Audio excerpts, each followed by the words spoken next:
हाल ही में आए लोकसभा चुनाव के नतीजों में उत्तर प्रदेश के नतीजों ने देश को चौंकाया है और सबसे चौंकाने वाले नतीजे अयोध्या से सामने आए। फैजाबाद अयोध्या लोकसभा सीट में भाजपा की करारी हार पर लगातार विश्लेषण हो रहा है और तमाम नेता और पत्रकार इस हार का विश्लेषण करने में जुटे हैं। इसी बीच अयोध्या की हार पर समाजवादी पार्टी के प्रमुख अखिलेश यादव का बयान सामने आया है।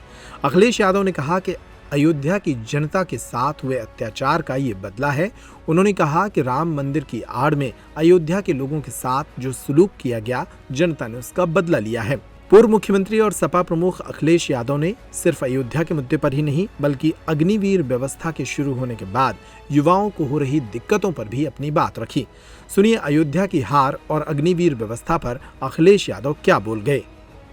सच्चाई तो ये है कि भारतीय जनता पार्टी और सीटें भी हार जाती उत्तर प्रदेश में। भारतीय जनता पार्टी और भी सीटें हार गई उत्तर प्रदेश में। आप जब अयोध्या का नाम ले रहे हैं जी, अयोध्या की जनता का मैं धन्यवाद देता हूं। अयोध्या की जनता का दुख दर्द आपने भी समय समय पर देखा होगा। उन्हें जो उम्मीद थी वहां की जनता को, जिस तरह के सरकार का कामकाज था, लोगों को मुआवजा नहीं दिया सही जमीन का, लोगों के साथ अन्याय किया। आपने मार्केट की कीमत से जमीनें नहीं ली उनकी। जब लैंड एक्विजिशन करने के लिए आप चले तो आपने दबाव बना करके झूठे मुकदमे लगाकर उनसे जमीन छीन ली। न जाने कितने व्यापारियों को आपने दुख संकट पहुंचाया जो 100 साल से रह रहे थे, 100 साल से लोग रह रहे थे। ऐसे भी परिवार हैं जो अपनी गाय भैंस के साथ, जानवरों के साथ 100 साल से रह रहे थे, आपने उन्हें उजाड़ दिया।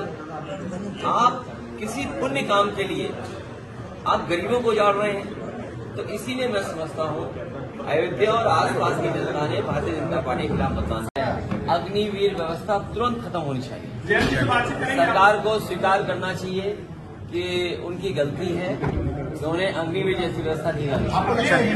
और न केवल अग्निवीर व्यवस्था खत्म होनी चाहिए बल्कि बहुत से नौजवान जिनको रोजगार नहीं मिल पाया, फौज में जाना चाहते थे, उन्हें उम्र की छूट भी देनी चाहिए।